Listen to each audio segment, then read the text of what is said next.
Hello lovelies, so today we are going to talk about one of my favourite subjects, which is dog food. Anybody who knows me knows I will quite happily witter on about dog food, which is probably why I don't go out much. Anyway, so today I thought we'd talk about what we need to be feeding our dogs. This is a question I get asked a lot, and often the answers are a little bit contentious. So I thought I would just break down the different food groups, what we need to be feeding our dogs, and quite importantly, what we shouldn't feed our dogs. Now, I've said this before, when we're talking about dog food, you will pay for your dog's nutrition somewhere. It just depends where you want the problem.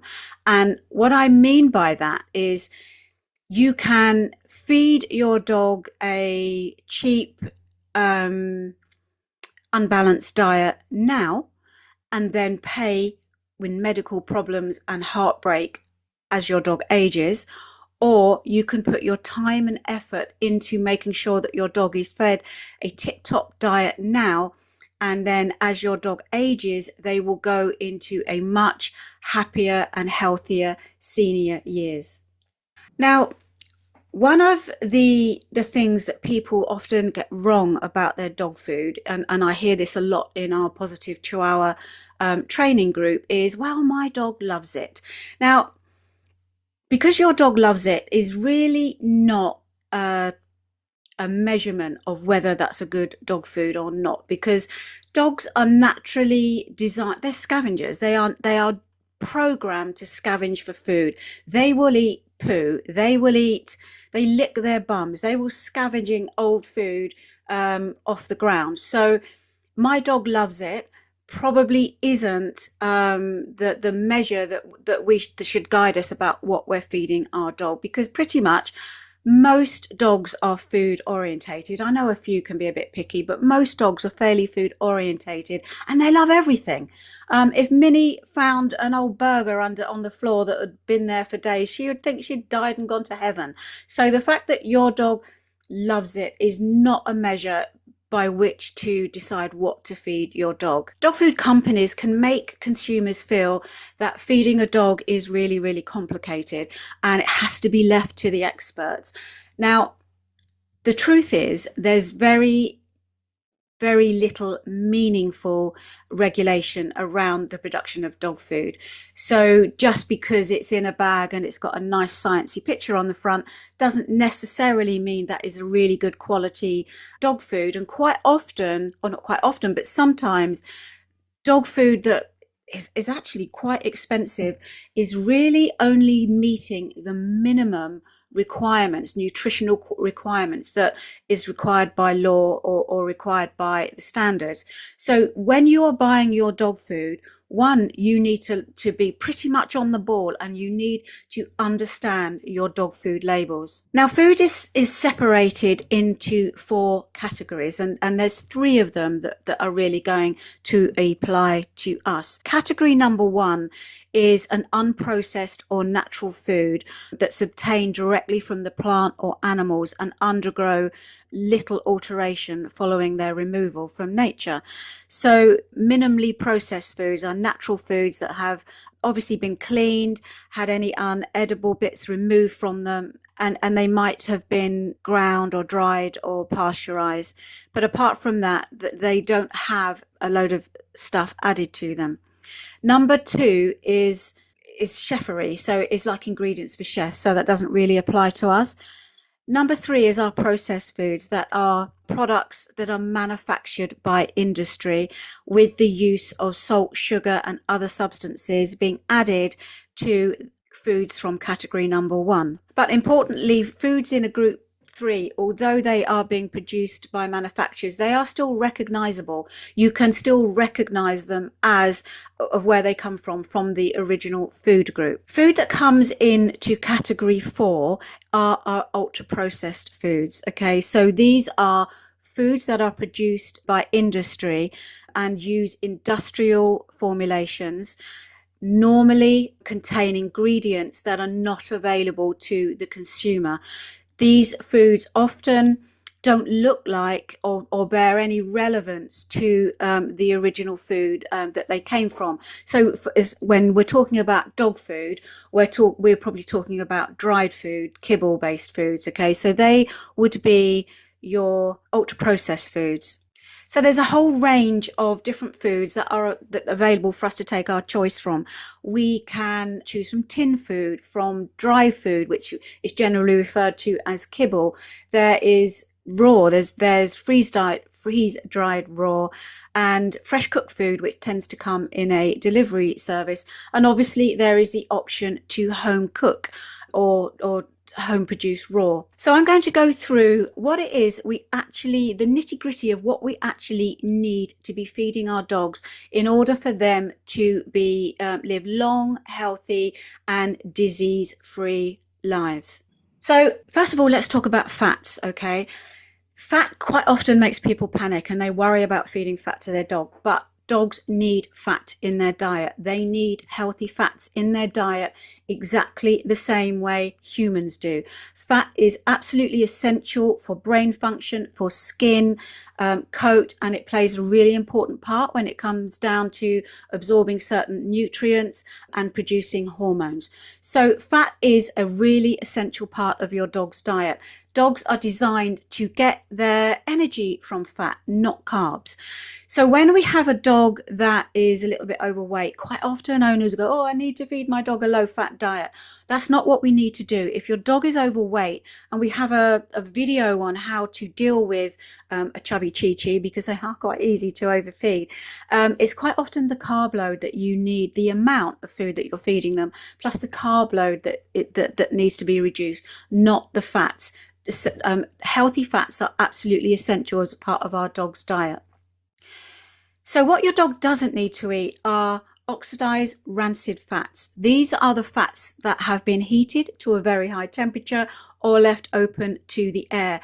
Now, these fats are the fats that you're going to find in your ultra processed food. These are fats that have been heated up as part of the manufacturing process. It can't be avoided.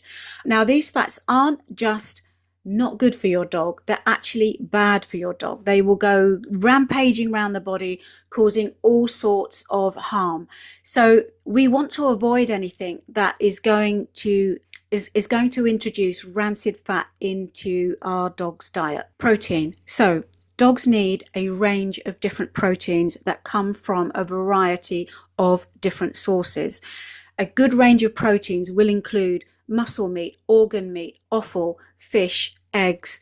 For the fish, that can be oily and white, yogurt, full fat, and kefir. Okay, our muscle meat needs to come from a variety of sources. It's never a good idea to just feed your dog a single source protein, and studies have shown that if you feed a puppy a single protein when they're very young, it can be quite difficult to introduce a range of proteins to them when they're a little bit older. So you need to start them off on the right paw and make sure that you are feeding them a good quality range of different proteins. Look, it could be, the list is absolutely huge. It could be chicken, it could be dark meat. Chicken is generally better. Lamb, beef, pork, ostrich.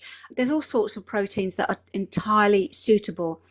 So what about vegetables? Okay, now it's important that people understand that dogs are carnivores. You are going to hear all sorts of, oh, they're a herbivore, or they're whatever. They are not. They are carnivores, and they are designed to eat and process fat and protein.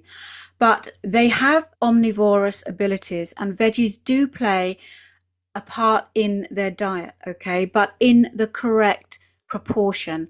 About 10, 15, 18% of their diet can be vegetable based, okay, and they need to be from low GI vegetables and not soya. Okay, soy is not a suitable food for a dog, and messes with the dog's endocrine system. It messes with your endocrine system as well. So again, soy is just something that maybe we need to give a bit of a swerve.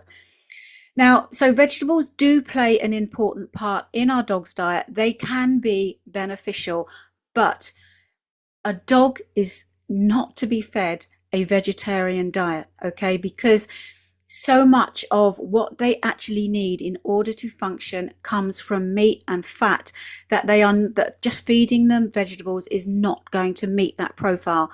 So while vegetables do play a part in their food, it's not something that it can be the major bulk of our dog's diet.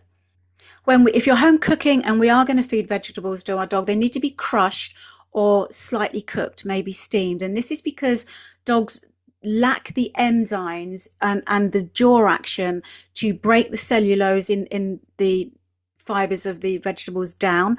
If you watch a cow eating, you'll see that they go side to side and they crush the vegetables and they have the correct enzymes in their saliva. Dogs are designed to grab and swallow, grab and swallow. And if they take a large lump of uncooked vegetable in, they're going to find that very, very hard to digest. And if it's too big, you might even, for a small dog especially, you might find that that causes a blockage. So if you are feeding your dog vegetables, then please make sure that you crush them to start that digestive process, or that you're going to lightly steam them. Carbohydrates. Now this is just where things do tend to get a little bit murky and disagreements occur. Dogs do not need to eat carbohydrate. If your dog never ate a carb again, it would probably be the healthier for it, okay? But the sad fact is the majority of processed dog's food contains huge amounts of carbohydrate. Carbohydrate breaks down into sugar exactly the same way it does for us. And dogs are just not they're just not geared up to process sugar. It rots their teeth, it makes your dog fat, and can cause diabetes. So this is why when you have an overweight dog and people go, okay, well, I'm going to put them on a low fat diet, generally that diet is being made up of carbohydrate. And this is why quite often these diet foods just don't work for our dog, okay? So carbs are not required as part of your dog's diet, but they do tend to exist in very large quantities in the majority of ultra processed dog food. So carbs come in the form of potatoes, rice, cereals, grains, and soya. Now it is true, and anybody who wants to feed their dog a veggie food diet would say that dogs are able to process more carbs than their wild forebears, and this is true. Since dogs kind of hooked up with humans, they have developed the ability to produce more amylase, which helps them break down carbohydrate. But they can probably tolerate about 20% more carbohydrate in their diet than their forebears. Often commercial ultra processed dog foods, especially dry dog foods, are going to be 40 to 60% carbohydrate. So not only is it putting the dog system under some stress, is it's offsetting or taking up the space of the correct diet. And for a small dog like a Chihuahua, that can be really important. So let's assume you're feeding your dog some rice, okay? Please don't feed your dog rice. They do not need it. It has very, very little nutritional value for a dog, but so many people feed it to their dogs.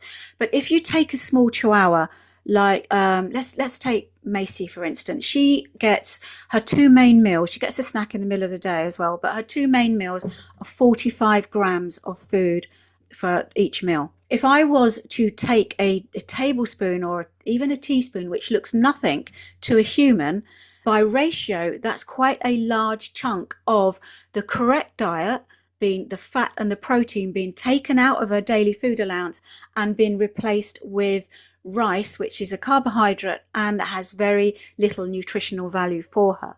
So while your dog probably loves it, we do not need to feed this to our dogs, okay? Fat and protein and low GI veggies is basically the headline news. So what is the best food to feed your dog? The answer to that is going to be the best quality that you can afford. So move away from the dry kibble-based offerings because that's not the cheapest, and move your dog towards a fresh, wet diet that is just the best quality that you can afford. So I hope you found that useful. If you want some guidance on what to feed your dogs, we have an ebook which is available. The link is in the comments, which is called The Ultimate Guide to Feeding Your Chihuahua. It covers everything that you need to feed your dog, what to avoid, recipes if you're home cooking, and if you have a slightly chubby chi-chi, then there's also a section there on how to slim down your chubby chi. So as ever, if you found this useful, please give us a thumbs up and please subscribe to our channel because it helps us grow and it helps us help other Chihuahua owners. So I hope that's been useful and I look forward to speaking with you again soon. Bye.